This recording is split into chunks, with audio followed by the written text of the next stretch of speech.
Parece. Raimundo Gadelha. Raimundo Gadelha é multi-instrumentista.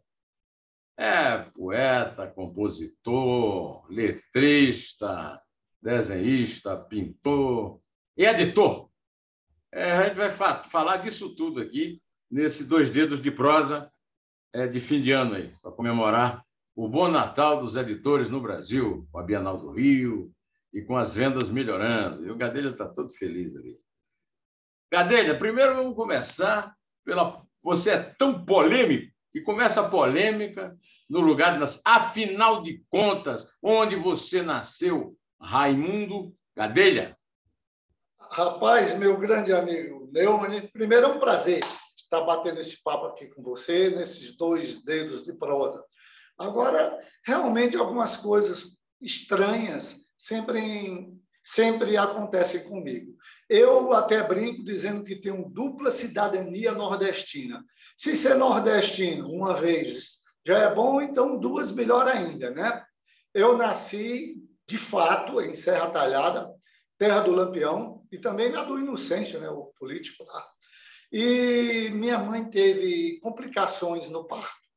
Por causa disso, os médicos proibiram qualquer viagem dela, e somente quando ela foi autorizada pelos médicos a viajar é que ela foi buscar a segurança da família, em Patos, na Paraíba, parte da família dela, né? Que lá estava. E aí, chegando em Patos, eu fui registrado lá no cartório de Patos. Então, eu sou pernambucano de fato e paraibano de direito. Olha, eu tenho um amigo, que, aliás, acaba de entrar na Academia Brasileira de Letras, o Zé Paulo Cavalcante Filho, jurista, advogado de renome. Grande Zé Paulo, especialista em Fernando Pessoa. Publicou um livro muito bom. Ganhou um prêmio. O mesmo prêmio que eu ganhei, ele ganhou, o senador Zé Emílio de Moraes. Eu ganhei com romance, O Silêncio do Delator, e ele ganhou com a quase autobiografia de Fernando Pessoa, que é um assunto que ele domina, né? Mas o Zé Paulo disse que o maior município de Pernambuco é a Paraíba. Então você é duplamente pernambucano. Pernambucano porque nasceu em Pernambuco e pernambucano porque foi registrado em Patos da Paraíba. E Serra Talhada é a terra de Lampião, e a terra também é digamos assim, o epicentro fictício, né, da Pedra do Reino de Ariano Suassuna, né? E Patos de Ceará é a capital do sertão da Paraíba, um dos lugares mais quentes do mundo. Brinca-se lá dizendo que se passa um ovo na calçada, não precisa gastar gás. Basta ir para a calçada e botar a frigideira que o ovo é frio. Eu vi uma outra. Eu vi uma outra, viu, Neumann? Diz que lá em Patos, o urubu voa com uma asa só. Com a outra é para se abanar. Exatamente. E você é um urubu que voa com a asa só? O que relação você tem com Patos? Teoricamente, a cidade que você nasceu.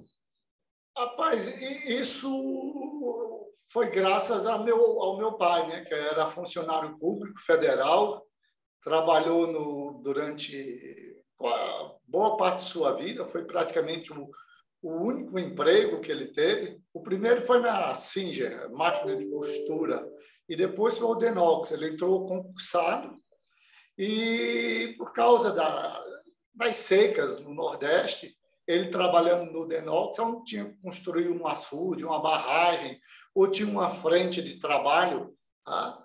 Lá ia a família inteira, né? Com os terrenos, botava os terrenos em cima do caminhão e lá estávamos nós. Aí, graças ou por conta disso, eu morei em muitas, mas dezenas e dezenas de cidades do Nordeste. Só para citar algumas, na própria Paraíba, São Gonçalo, Souza, Couremas, aí vai para Pernambuco, tem Salgueiro, Serra Talhada, Caruaru, Caborobó. Então, é muita coisa, né? Eu tenho familiaridade com isso. Meu pai era motorista de caminhão, depois funcionário público, morreu aposentado no fisco, ele foi coletor, né? Mas o irmão dele, meu pai era filho único e tinha vários irmãos. porque era filho único da minha avó e tinha vários irmãos por parte de pai, né? E um desses irmãos, o mais velho, Zé Pinto, trabalhava no Denox. Então, eu tive, por exemplo, meu primeiro contato com o telefone foi em Curemas. O meu tio era o gerente do açude de Mãe d'Água. Teu pai deve ter trabalhado lá. Não sei se você passou. Quer dizer, é provável até que Com nós tenhamos... certeza. O açude de São Gonçalo foi construído em parte das terras que pertenceram ao meu avô materno. Tá? São Gonçalo é um açude que eu conheço bem, porque eu nasci. Eu nasci, na época, no município de São João do Rio do Peixe, na época anterior a Navarro. Depois o Iraúna ficou independente em 53, eu nasci em 51. Gadelha esconde a idade, ele não conta o ano que ele nasceu. 53, cara, acabei de fazer 68 e tive a grata satisfação de tê-lo na comemoração dos meus 68 anos, juntamente com o lançamento do livro Museu de Mim. Museu de Isso foi um Mim. presente. Exato, exato. Bom, então São Gonçalo é uma espécie de oásis ali no sertão, perto de Sousa, porque, por causa do açude, né? A política de açudagem das pessoas, havia várias fruteiras, né? Então, as frutas de São Gonçalo eram conhecidas. E você, das frutas de São Gonçalo, qual era que você gostava mais, o Gadelha? Siriguela é uma fruta, e manga, né? As mangas muito boas, siriguela, goiaba. Rapaz, menino, gosta de tudo quanto é fruta, principalmente roubar fruta. Você ia roubar fruta onde? Subir na fruteira areia e roubar uma fruta era motivo de orgulho para mim. Você ia roubar fruta onde, Gadelha? Na terra de quem? Onde tivesse, qualquer casa, a gente pulava o muro e tinha... Eu não sei se você teve a infelicidade de experimentar os famosos tiros de sal. Os donos das frutíferas, dos pomares, eles, para não matar os invasores, eles trocavam um chumbo por sal. Aquilo, quando acertava, deixava em carne viva, doía muito. Ô, Gadelha, no caminho você levava uma baladeira para matar rolinho? Rapaz, eu tenho que confessar que já fiz isso. Hoje seria até um crime, né? Mas naquela época, aí com o final da década de 50, começo da década de 60, isso para a criançada e até mesmo para os pais era considerado uma coisa normal. Então, é com uma certa tristeza que eu lembro, mas cheguei a fazer isso sim. O meu sogro, Alexandre Tabajara de Castro, filho do Agil de Castro, estudou em Patos e matou muita rolinha, né? Aí ele disse que um dia chegou num bar, já adulto, e ouviu uma música do Gonzaga, né? Sobre a morte da rolinha, e chora até hoje. Quando fala em matar a rolinha, chora. Você chora, Gadelha, quando você ouve matar passarinho, essas coisas, com pena do passarinho? Não, chorar mesmo não, mas vai dar uma certa tristeza, porque principalmente quando era pura diversão. Quando eu ia passar férias no sítio Pitombeira, que era dos meus avós, a uns 6 quilômetros de São Gonçalo, e aí a gente matava algumas rolinhas e fazia... 800 quilômetros? 6 quilômetros só de São Gonçalo. 6 quilômetros. Entendi, 800. E aí, quando a minha avó ou a minha mãe preparava, assava ou mesmo fazia guisadinha e comia-se com angu, aí era muito gostoso. Aí, lembrando dessa parte, o remorso torna-se menor, porque matar para comer é outra coisa, e matar por esporte ou diversão, aí é muito pior, né? Como é que era o nome do teu pai? Teu pai ainda é vivo? Belarmino Amora Gadelha. Seu irmão, não sei, talvez... Não, seu irmão não. Meu tio. A diferença de idade é muito grande. Seu tio, talvez tio Zé tenha conhecido.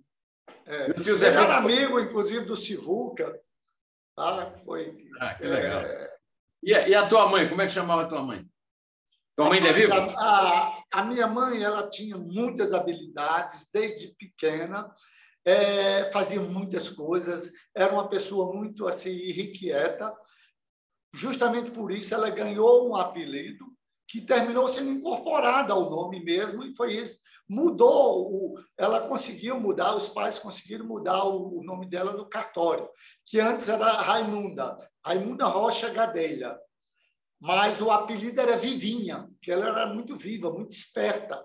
Aí terminou virando Raimunda Vivinha Rocha Gadelha. Olha, eu tenho uma história muito semelhante. A minha mãe também se chamava Raimunda.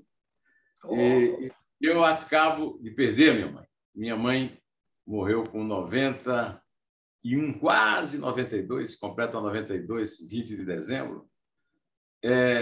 Já tinha 12 anos com Alzheimer e tal. E a minha mãe, eu sempre a conheci como Mundica. Ela nunca aceitou o nome Raimunda. Nasceu o primeiro filho dos meus avós, José, e morreu enlaçado, aquele negócio de morrer enlaçado e tal. Aí fizeram uma promessa para São Raimundo Nonato, que se o próximo filho nascesse e vivesse, sobrevivesse, teria o nome dele. Aí nasceu minha mãe. E aí puseram Raimunda. E ela detestava isso. Desculpa, mas ela era Mundica Ferreira Pinto, e acabou. Não era Raimunda. Então, a dona Vivinha incluiu no nome. A mamãe não. A mamãe toda a vida foi tratada como Mundica, nunca foi como... A não ser agora, no Alzheimer dela, em que as cuidadoras, as enfermeiras, todo mundo tratava de Raimunda porque ela não tinha reação nenhuma, né? Mas o nome dela era Mundica, né? Como a tua mãe era Vivinha. Agora eu vou... Quais eram as prendas de Vivinha? Sim, mas antes de entrar nas prendas da Vivinha, eu vou lhe relatar uma coincidência assim muito grande. Você me falou aí da promessa para São Raimundo, né? Quando o que seria um irmão mais velho nasceu morto, a minha mãe fez uma promessa igual a essa que você acabou de relatar. A sua avó? Sua avó fez? Não, a minha mãe fez. Foi que seria meu irmão. Nasceu morto. E a minha mãe fez uma promessa para São Raimundo, Nonato, que o próximo filho, se fosse homem, teria o nome de Raimundo. É o próprio aqui. Você vê que coincidência.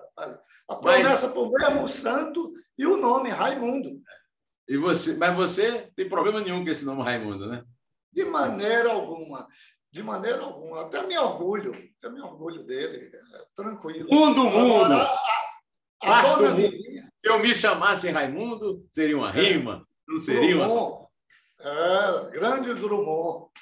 E as prendas da Vivinha, né? Que foi uma pessoa assim muito complexa, uma personalidade extremamente autoritária, mas demais, chegava a ser violenta. Se ela tivesse viva e praticasse os mesmos atos, ou estaria presa, com certeza, porque eu apanhei, tá, de cipó de marmelo, cinturão, até fio elétrico, mas, ao mesmo tempo, era uma pessoa extremamente terna e dócil.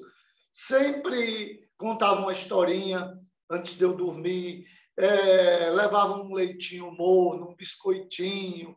E se alguém mexesse comigo, eu tendo razão, ela partia para a briga. Então, era uma mulher assim, muito determinada. Bordava muito bem, fazia flores artificiais, com uma perfeição tal que você, olhando a 1 metro de distância, não conseguiria distinguir se era natural ou artificial. Fazia escultura em barro e dentro dessa determinação dela, quando crianças muito pobres chegavam pedindo esmola, ela dizia: você está com fome? Então eu vou lhe dar café da manhã, almoço e janta, mas você vai ter que aprender as 4 operações e ler alguma coisa e fazer a primeira comunhão. Aí, num quintal acimentado, ela com quadro negro, dava uma de professora obstinada, sem ganho, sem qualquer ganho. Quando preparava essa turma, essa meninada, atirava ao mundo e vinha uma nova. Então, eu cresci vendo esse tipo de coisa. E tinha a palmatória. Se fizesse bagunça, ela mandava ver a palmatória nessa molecada. Apanhei muito na palma, mas era o chinelo de Dona Mundica. Meu pai, Anchieta, nunca bateu em ninguém, mas a autoridade de casa era o meu pai. Mas eu apanhei muito da minha mãe de chinelada, chinelada na mão. Era a modalidade favorita dela. A outra modalidade, ela sabia de cor o navio negreiro de Castro Alves e dizia nas noites escuras do sertão, sem luz, né? Pagava a luz às 9 horas, ela dizia Castro Alves inteiro e outros poetas, o Jansen Filho, o Casimiro de Abreu, Augusto dos Anjos. Né? Então, eu digo que eu herdei tudo da minha mãe. A cara, eu sou igual a ela, a vida e o amor, a palavra e a poesia. Né? Eu sabia, antigamente, quando eu tinha seus 68 anos, eu ainda sabia alguns trechos do Navio Negreiro. Né? E tem lá o melhor verso que eu conheço. Ouro verde pendendo da minha terra, que a brisa do Brasil beija e balança. Né? Eu sou fã de Castro Alves e de Augusto dos Anjos.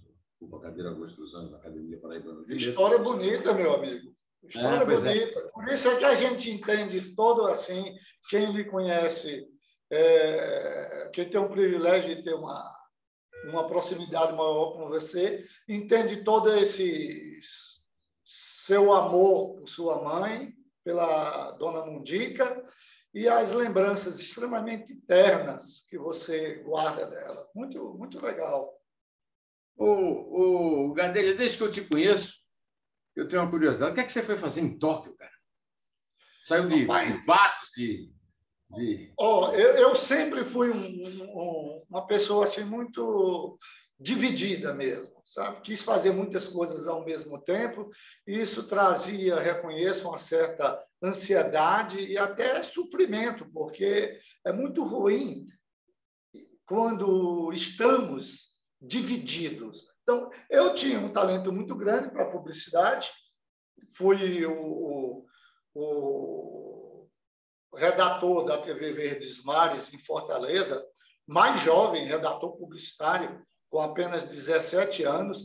Depois me tornei o publicitário melhor remunerado no Ceará, na época. Com 18, eu tinha assim, um salário muito bom. Isso era bom, por um lado, porque dava independência financeira e tudo, mas era também ruim, por incrível que pareça, porque eu me sentia meio assim culpado. Tá usando o meu talento, ou o talento que eu achava que tinha como escritor, para publicidade, para fazer com que pessoas gastassem o pouco que tinha, muitas vezes com que não era essencial. Então, eu ficava acendendo uma vela a Deus ou tal diabo. Durante o dia, eu era um publicitário bem-sucedido, e à noite eu estava escrevendo meus poemas, eu estava nos botecos, nos bares, participando de saraus e tudo. E isso demorou uns 9 anos, até que eu resolvi romper totalmente com a publicidade. Acabou o meu segundo casamento também, que foi mais uma motivação para que eu também buscasse algo inteiramente novo. Aí eu fiz um concurso para o Mombucho, e vou lhe contar uma historinha que pouca gente sabe, mas é muito engraçada. Mombucho, em japonês, quer dizer Ministério da Educação. E é uma bolsa muito difícil, eu não fiquei devendo nada para o governo brasileiro, porque foi tudo pago pelo governo japonês, passagem classe executiva, universidade, verba especial para viajar no Japão, para pesquisa, compra de livros, tudo. Uma bolsa maravilhosa, que é a bolsa do Mombucho. E eu passei, na mesma época que eu passei no Mombucho, só vão 4 bolsistas por ano do Brasil. No mundo inteiro são uns 500, mas do Brasil só 4 por ano. E eu fui um dos 4 em 1985. Mas eu também tinha feito exames, porque eu queria sair do Brasil por uns tempos, para viver aí alguns anos sabáticos, aí, repensar minha vida, meus rumos. Eu tinha feito para o Brooklyn College, dos Estados Unidos. E passei também, muito bem. E aí eles pediram que eu pagasse a taxa de matrícula. Era uma matrícula simbólica para a universidade, Brooklyn College, que era $30 só. E como era muito difícil mandar dinheiro para fora do Brasil para qualquer outro lugar naquela época, tinha que pedir permissão da Cassex, era uma burocracia infernal. Eu atendi um cliente que tinha um foto estúdio, era o Foto Coifer, em Belém. E muitos missionários... Mas aí tem uma passagem para o Belém, que você não falou. Você foi depois de nessa época eu estava em Belém. Eu fui para o Japão a partir de Belém, do Pará. E aí o Paulo Coifer pegou 3 travel checks de missionários americanos. Olha que história fantástica, meu. E me vendeu os travel checks. Eu coloquei dentro do envelope e mandei para pagar a minha taxa a taxa de matrícula. Um mês depois, eu recebi uma carta do próprio reitor do Brooklyn College, dizendo que meu currículo era muito bom, as minhas notas eram muito boas, mas que os cheques que eu mandei tinham sido roubados de um assalto a um banco americano com a morte de uma pessoa. E ele deduzia que eu não tinha nada a ver com isso, mas até que tudo ficasse devidamente esclarecido, a minha matrícula estava provisoriamente suspensa. Eu não podia ser aceito, porque o Brooklyn College tinha 150 anos naquela época de tradição. Aí sobrou o quê? Japão, que foi a melhor coisa que me aconteceu na vida. E por que você diz isso? O que é que foi tão encantador e tão importante para você a sua passagem por Tóquio, no fim dos anos 80? Eu cheguei em Tóquio no dia 16 de outubro de 1985. Em Tóquio, não, em Osaka. Tá? Que os 6 primeiros meses eu estudei japonês 8 horas por dia. Quando eu coloquei o pé naquele país, eu tive uma sensação assim, muito estranhamente maravilhosa. Parecia que eu estava em casa. Eu não tive...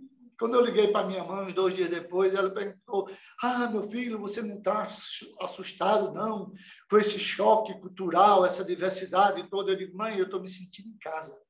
Aqui está tudo tão bem, tudo tão maravilhoso. E eu tenho certeza que isso vai mudar todos os rumos da minha vida. E isso, de fato, aconteceu. Comecei a desenvolver uma admiração muito grande pela cultura japonesa, em especial a poesia, o tanka. Fotografei muito, viajei muito, fiz muitos amigos. Então, foram os 2 primeiros anos que eu fiquei, depois eu voltei, fiquei mais 1 ano, foram simplesmente maravilhosos. Fizeram de mim um outro homem, um outro ser humano. Mudou o olhar, e aí eu defini exatamente o que eu queria, que eu não iria jamais trabalhar de novo com publicidade, que eu só ganharia dinheiro se fosse fazendo algo que realmente me desse prazer, que me trouxesse felicidade. Fala aí para mim e para nossos 321 mil inscritos aqui no canal José Neumann e Pinto e no blog do Neumann no Estadão. Então, até hoje você é fiel a essa sensação, porque até hoje você produz o seu tanka diário, né? Fala o que é tanka e por que você faz um tanka todo dia.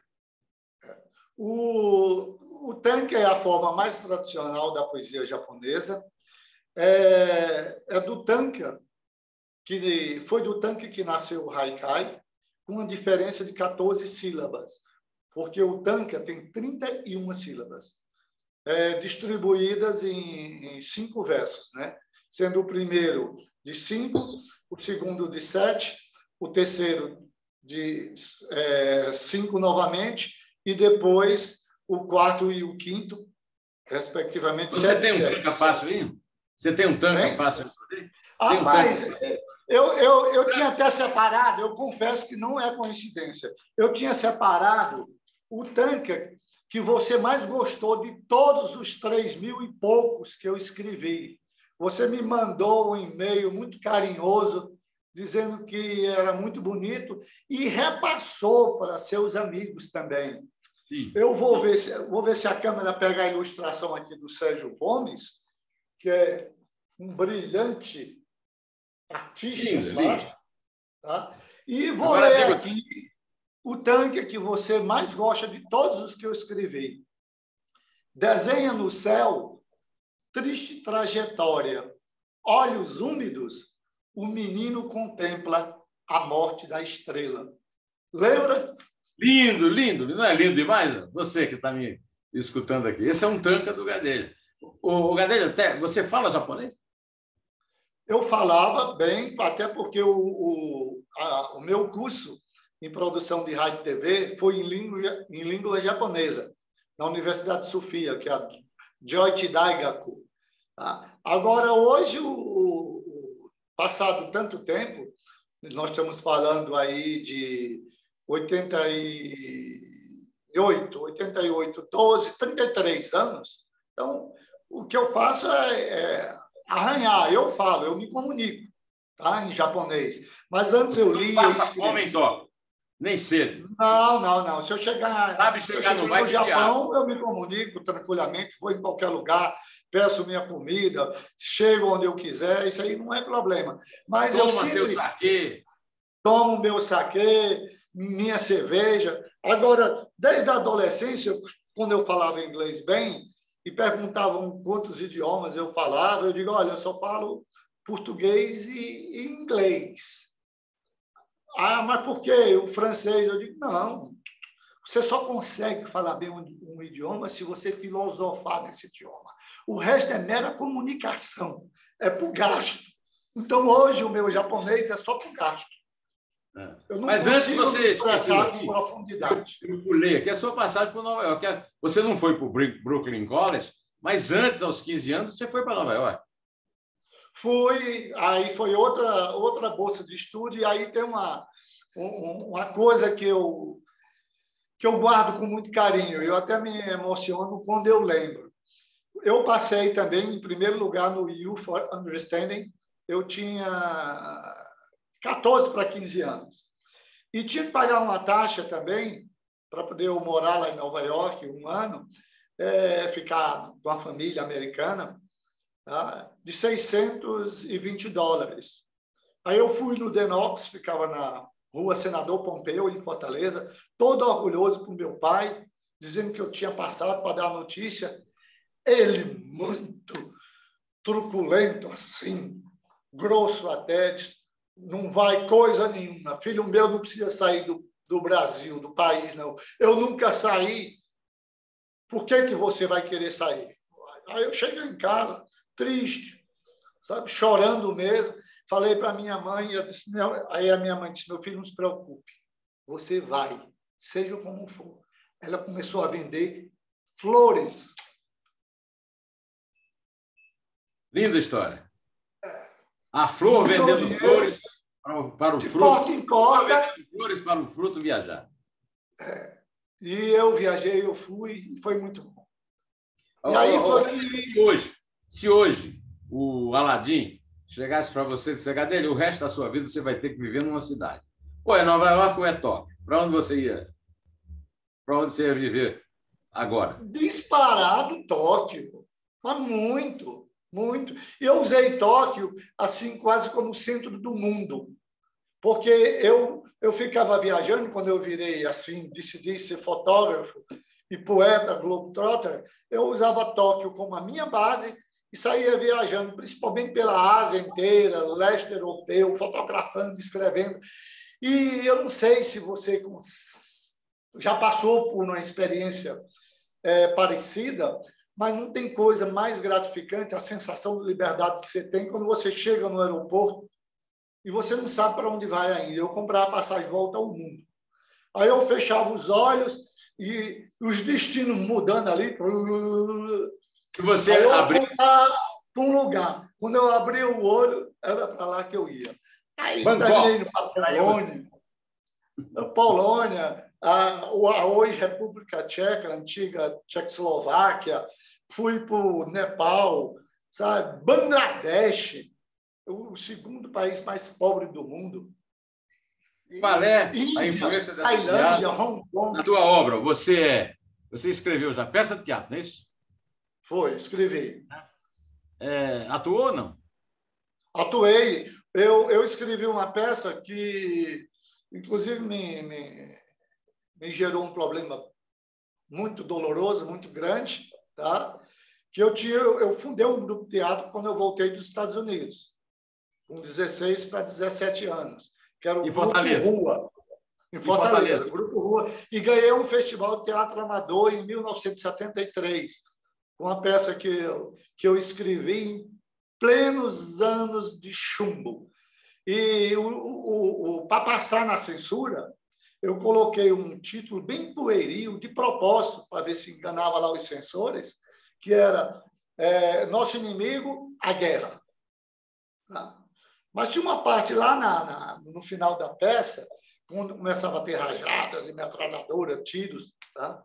Aí o personagem que eu fazia ia caindo e, ao mesmo tempo, simulando que estava segurando alguém, né?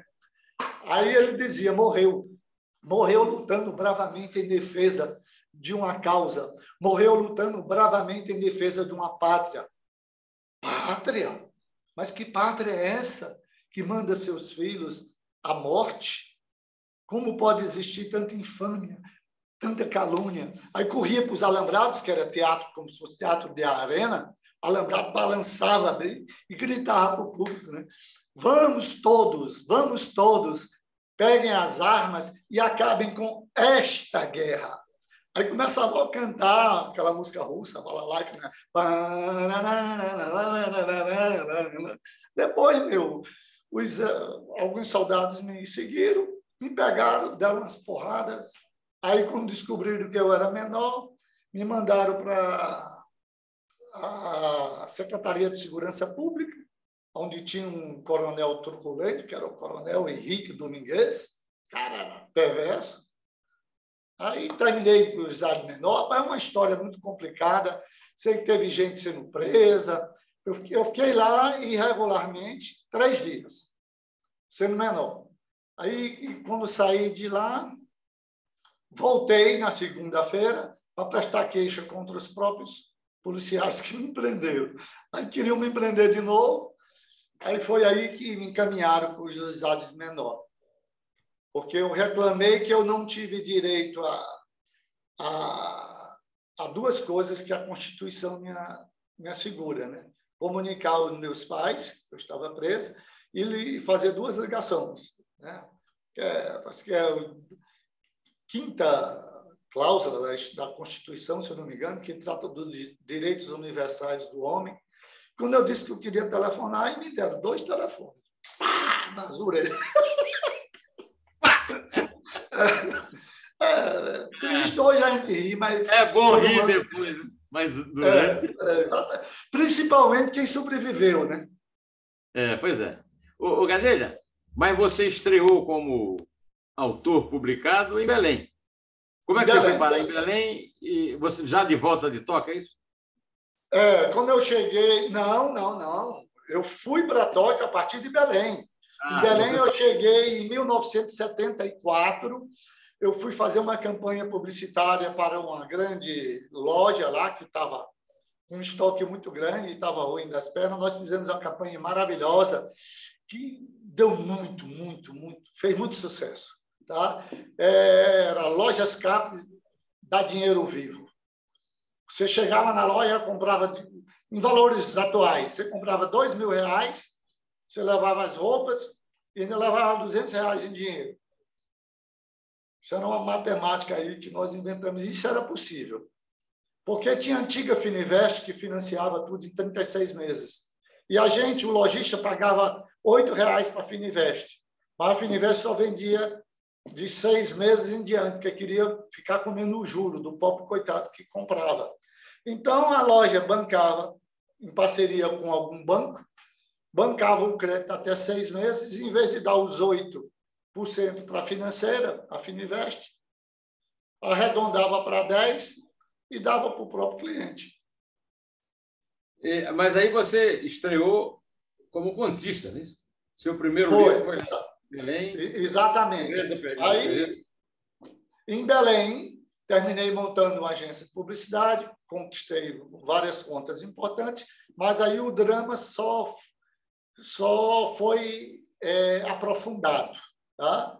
Publicitário eficiente de manhã e de tarde, e à noite o poeta, o letrista, o amante do teatro, tá? Nos botecos, aí nos bares. Isso cobrava de mim um preço muito alto. Até que, em 1985, eu resolvi abandonar tudo e fui para o Japão. Antes disso, gravei o primeiro compacto duplo independente do Pará. Nós lançamos, inclusive criamos um selo próprio, que era o Veropeso, para fazer a distribuição do próprio disco, para não depender de Odeon, Philips, essa coisa toda. E foi um sucesso. Nós vendemos 5.000 cópias naquela época. Nós, que você diz, é com Cláudio Vespar e Beca Guimarães. Vespar, com o Cláudio Vespar foi depois. Foi em 1981. Com o Beca Guimarães foi em 78. E esse Beca, ele também foi apadrinhado pela Fafá de Belém. Ele era um talento, sabe? Era multifacetado, era um homem genial mesmo. E ele ia fazer um show no Teatro Cacilda Becker, apadrinhado pela Fafá de Belém, ia gravar um disco na Califórnia, que ele era um exímio violonista. Acho que ele não aguentou o peso, que ele sempre vivia reclamando da sociedade, do capitalismo, que os verdadeiros talentos da MPB não tinham chance, só se pagasse jabá nas rádios, essa coisa toda, tal. Quando chegou a hora dele, ele acho que deve ter tremido nas pernas e ele se matou. Num grande apartamento no Rio de Janeiro, um apartamento enorme, 4 quartos. Os amigos com quem ele estava dividindo esse apartamento foram para Petrópolis. Ele disse que não iria, porque ia repassar o show que ele ia fazer no dia seguinte. Aí, quando eu soube da notícia, a irmã dele, a Zildinha, ligou para mim chorando. A minha reação foi assim, bem diferente, porque eu desliguei o telefone e fiz um poema na hora. E eu sempre me recusei a passar esse poema para o papel. Ele só está aí no museu de mim agora, porque ele é parte de um poema que eu falo disso. Aí, então, eu pego o trechozinho e eu digo... E que página está? E que página está? Eu nem sei, mas o poema ele diz o seguinte, porque o apartamento era muito grande, ele se sentia muito só. Aí eu escrevi: ao saber-te morto, desejei que a morte fosse apenas a solidão de um apartamento no Rio. Ao saber-te solitário, solidário, desejei estar por perto. Muito bonito. Bom, aí você foi ao Japão, voltou, e aí vieram as tancas, né? Foi o editor da Aliança Cultural Brasil-Japão e fundou a editora Escrituras em 1994. Isso já foi em São Paulo, né, Gadeira? A Escrituras foi fundada São Paulo, exatamente. Agora, por que isso? Quer dizer, você tinha carreira garantida de sucesso como publicitário, podia ter feito teatro, podia ser um letrista bem-sucedido na música popular, mas aí você resolve ser editor. Qual é a explicação disso? A explicação é simples. Eu sempre gostei muito de tudo relacionado à estética. Por ter sido publicitário, a gente tinha que fazer anúncios para jornais, revistas, sempre primando pela estética, além do conteúdo, óbvio, e também como fotógrafo. E a minha relação com o Japão me aproximou aqui da colônia japonesa em São Paulo. Aí eu você, lá na Ásia, desculpe te interromper, mas na Ásia, você desempenhou um papel grande como fotógrafo globetrotter, né? Você tem fotos do mundo Exatamente, todo. Exatamente. Eu tenho aproximadamente uns 10.000 cromos. Então, eu vendia esses cromos para revistas, para editoras de livros didáticos, e também fiz muitas exposições. Fiz em Fortaleza, fiz aqui em São Paulo, no MIS, fiz em Belém do Pará. E aí eu vendia essas fotos ampliadas, tá? E comprava novas passagens volta ao mundo. Eu fiz isso 4 vezes. E o gosto pela fotografia, o gosto pela arte, terminou ajudando muito o editor em que eu me transformei. Eu comecei na Aliança, que era outra coisa. Disseram que era uma loucura eu ir para a Aliança com um salário que era o salário que eles podiam pagar, um salário muito baixo. Como é que eu, com 2 faculdades, com especialização no exterior, concordava com isso? Eu dizia, vocês estão entendendo tudo errado. Eu estou sendo pago para aprender algo que eu amo. Então, eu considerei que a minha passagem pela Aliança Cultural, com toda a liberdade de criar um projeto gráfico de capa e miolo, de livros magníficos, como eu tive a oportunidade de fazer, sabe, foi algo valioso com que eu fui presenteado. Então, eu considero um presente. Então, eu aprendi, aí daí, como os livros da Aliança começaram a ficar muito elogiados, passaram a ser muito elogiados, eu comecei a ser procurado para publicar livros de poesia, de conto, de romance, mas lá na Aliança eles só podiam publicar, por estatuto, obras relacionadas à cultura japonesa, que pudesse contribuir para a difusão da cultura e do idioma japoneses. E o que aconteceu, então? Eu passei a fazer livros como freelancer. Aí fiz 1, fiz 2, fiz 3. Quando eu menos esperei, eu digo, olha, eu estou sendo um editor. Por que eu não monto? Eu não tenho um CNPJ que não monto uma empresa. Aí montei. Esse é o começo da Escrituras Editora. Outra coincidência, eu tinha um antigo projeto, um livro de poesia inédita chamado Escrituras Profanadas, em relação às escrituras bíblicas. Eu já mudei o título. Eu vou dar o título de um poema inédito meu chamado Antes de Atravessar, que é o poema do meu conhecimento da Isabel, que está aqui. Ó. A Isabel, que você conhece bem. Professora de História da USP. Aqui sou eu, viu? Muita gente pergunta se é o chicanismo, mas sou eu. É uma obra do Ciro, um cara lá de Iraúna, que hoje, na minha opinião, é o melhor xilogravador. É uma xilogravura? É uma cirogravura. É uma cirogravura. Isso aqui foi um presente que os meus filhos me deram, os meus filhos Vladimir, Clarice, Cecília e agora Arthur me deram nos meus 70 anos. Quando eu tive 70 anos, o Arthur já existia na minha vida, né? Bom, agora, aí isso aí, você está falando, então, do tempo de Brasil, retratos poéticos e da série Cores e Sentimentos, é isso? Sim, mas antes eu só fazer uma pequena observação em cima do título do teu poema. Sabe qual era o primeiro? Como eu queria fazer uma editora bem eclética, publicando tudo, desde que não fosse livro de autoajuda, e nenhuma obra de cunho político, religioso, mas eu queria publicar livros sobre cinema, automobilismo, poesia, romance, conto, enfim.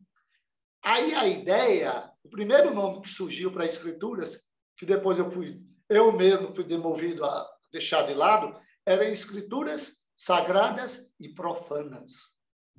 Olha, outra coincidência esse nome, né? Outra coincidência. Mas o nome Escrituras permaneceu. Né? Permaneceu. Aí eu tirei os Sagradas e Profanas e deixei só Escrituras. Agora, uma coisa... Sabe decisão. Hein? Sabe? Fala de Brasil Retratos Poéticos. O Brasil Retratos Poéticos foi um projeto que era para ser só um sonho meu mesmo, que mesmo que não tivesse dado certo, já teria me deixado muito feliz, que eu resolvi pegar 3 grandes fotógrafos, escolher as fotos, 20 fotos de cada um deles, e fazer 60 poemas bem curtos. Então, foi o Araquém Alcântara, o Bruno Alves e o José Caldas. Um livro capa dura, em couché 150, com sobrecapa, uma tiragem de 5.000 exemplares. À época, se eu não me engano, 1996, 1996, foi um projeto de uns R$80.000. Era muito dinheiro. Então, eu investi boa parte do que eu tinha nisso.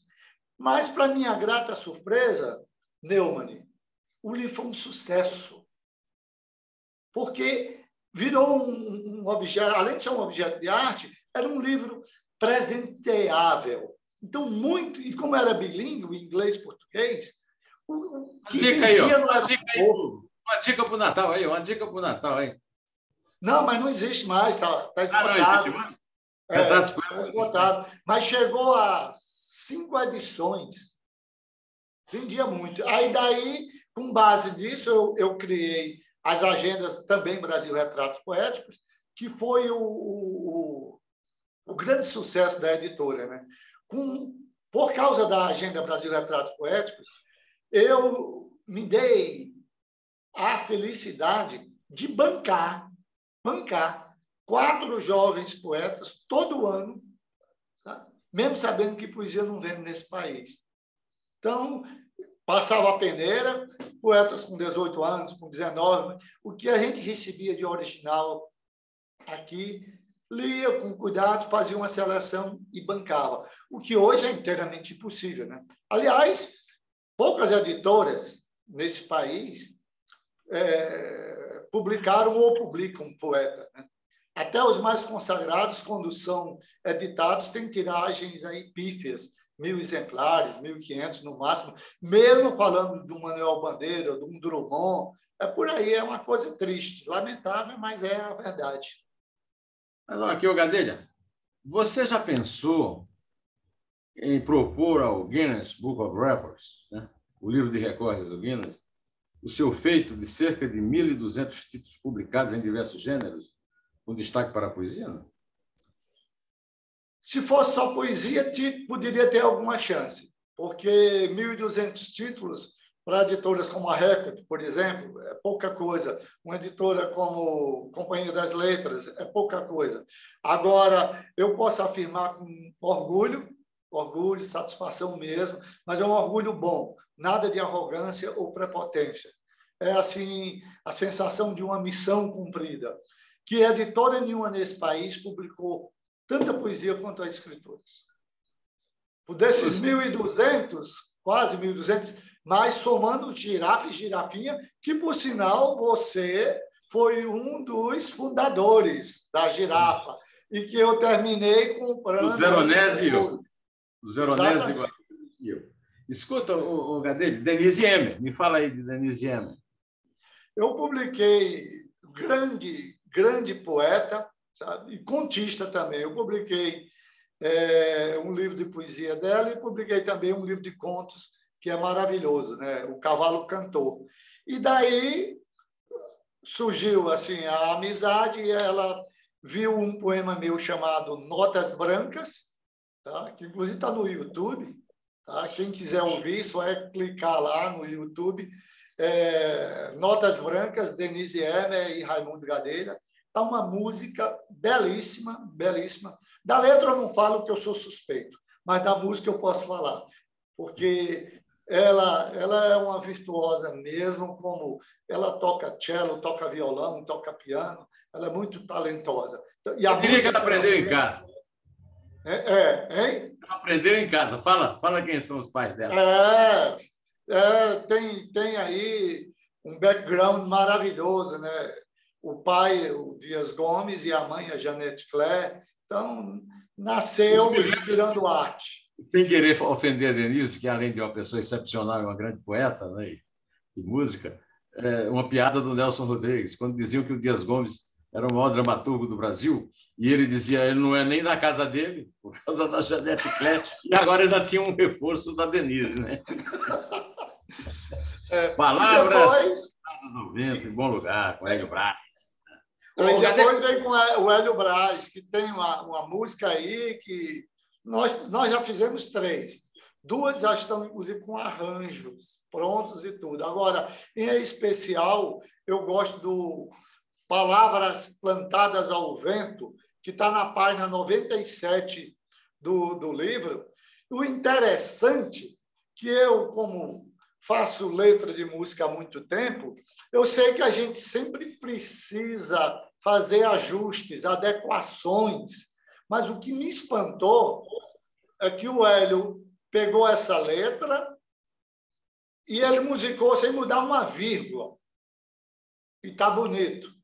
Quero morrer tendo no rosto o semblante do tempo não vivido e peço, não se espante, se no último instante eu sorrir.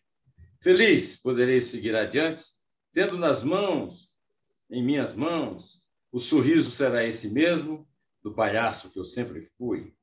Colocarei o nariz vermelho e olhos ainda mais brilhantes lembrarei. Fui fonte seca e também chafariz. Da vida tive quase tudo o que quis. Parto e contigo reparto imenso sentir, e antes que o sol se ponha, em lúdico e derradeiro alento, eu te darei minha caixa de poemas, que são somente palavras plantadas ao vento. Você deu o título, Palavras Plantadas ao Vento, desse último verso. Mas eu acho que o resumo perfeito deste programa, né? O resumo perfeito desse programa é esse último verso da primeira estrofe, né? Na vida eu sempre fiz o que quis. Você hoje se considera realizado como editor e mesmo assim faz tangas, faz poesia em geral, faz letras? Ou você diria que é o grande momento profissional de sua vida editar livros seus e dos outros? Não, Mani, eu antes publicava 6 títulos em média por mês. Hoje, eu sinto a necessidade de priorizar, sabe, mais as relações, as pessoas, encontrar mais alegria de viver, convivendo de forma mais próxima com os amigos, com as pessoas que eu amo. Então, uma proposta de vida, para mim, hoje, é desacelerar, mas continuar sempre ligado ao mercado editorial, sempre fazendo livros, mas de uma forma bem... Daqui a prova. Bem menos intensa. E quando é esse livro? De quando? Foi que você fez esse livro? Agora, no período da pandemia. No dia 13 de dezembro de 2021. 13 de dezembro, e os poemas foram escritos nesses quase 2 anos de pandemia, né? Então, eu quero desacelerar para focar em outras coisas que eu acho que a gente deve valorizar mais, tá? Fazer aquilo que realmente nos traga alegria, conviver mais com as pessoas de uma forma mais harmônica, interagindo mais, se doando mais. No sábado anterior ao lançamento do livro, eu tive lá no Jardim Oriental, uma favela, crianças muito carentes, muito pobres, distribuindo livros infantis, que ainda tem uma quantidade boa em estoque. E o engraçado é que as crianças, quando me anunciaram que era editor, escritor e tal, queriam que eu autografasse. E dos 30, 40 livros que eu levei, eu só era autor de 1. Aí eu tinha que fazer um autógrafo que parecia até uma palhaçada, sabe? Como editor e pedindo licença ao meu querido autor fulano de tal, dedica esse livro para Nicole com um beijo, tal, coisas desse tipo, sabe? Uhum. Mas não queriam receber o livro sem o meu autógrafo. Então, eu tive que autografar quase 40 livros que não são de minha autoria, mas pedindo licença aos autores. Mesmo com e contei histórias para eles, né? Mesmo com essa sua declaração, eu não posso terminar esse papo sem uma coisa que tem me surpreendido muito. Eu entrevistei aqui o Rodrigo Mendes, que é o editor da Almedina, editora portuguesa no Brasil, que editou meu último livro, Neumann Entrevista. E o Rodrigo me contou uma coisa que naquela época me surpreendeu. Ele disse, não, na quarentena, muitas livrarias quebraram, mas as editoras estão vendendo mais. O livro está vendendo mais. Logo em seguida, eu vi uma referência. Isso agora eu não procurei como devia, mas que há realmente esse fenômeno em que as livrarias quebram, mas os livros vendem razoavelmente, no mesmo nível ou um pouco mais do que antes da pandemia, né? Como é que você explica? É uma forma de sobreviver do mercado editorial agora?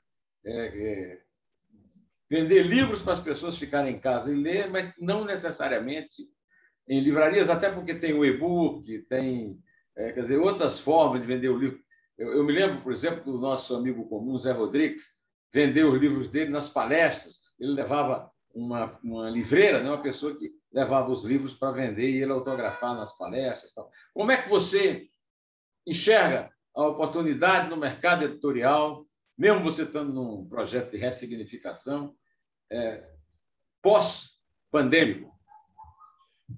Eu acho que a variação pequena, mesmo que tenha havido alguma queda, ela foi muito pouca, ou em alguns casos, algumas editoras até tiveram aumento de venda em alguns gêneros específicos.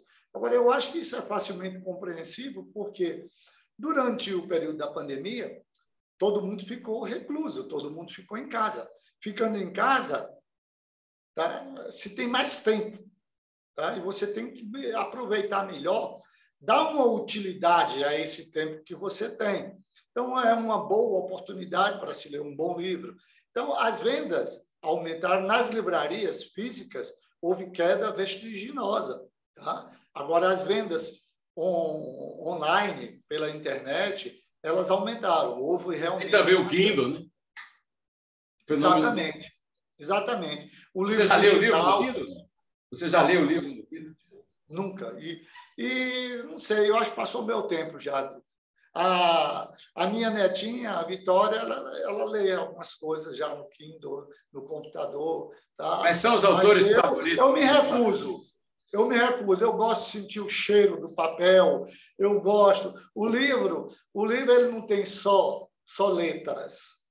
Ele tem uma questão estética, ele tem um formato, é quase como se ele tivesse vida. Você pega, você apalpa, você sente, você o conduz, leva para onde quiser. Então, você eu cheira. não abro mão disso. Exatamente, até o cheiro, exatamente. Então, eu prefiro sempre, eu não leio, eu só leio no computador, tá? Originais que me mandam, tá? Aí coloco na tela grande, tela cheia, com uma fonte bem vistosa para facilitar, propiciar uma leitura confortável, mas ler mesmo um livro tem que ser o livro mesmo impresso, físico. Tem muita gente que me manda livro no computador para eu ler, eu digo, imprima e manda encadernado para eu ler. Encadernado com a espiral. Né? Com a espiral. Mas eu vou estrear agora, nessas férias, uma leitura em qualquer em Kindle, só para ver como é que eu me sinto.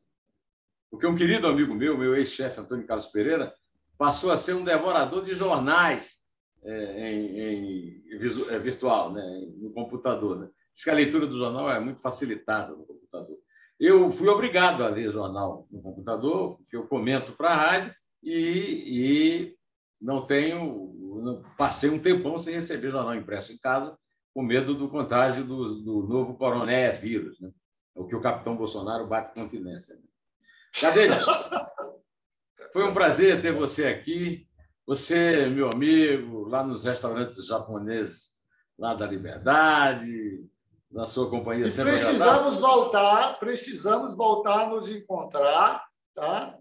Eu, você, a Isabel, quero conhecer o Arthur.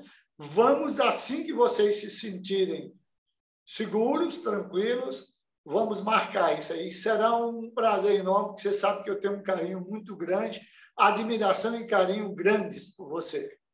É recíproco. Amigo do peito. Por isso que você está aqui no Dois Dedos de Prosa, naquela galeria dos meus queridos amigos com quem eu converso e distribuo para meus 321 mil inscritos do canal José Neumann Pinto, os 389 mil assinantes no Twitter e os seguidores do blog do Neumann no portal do Estadão. Muito obrigado, Gadelha. Foi uma conversa maravilha, cheia de bom, meu.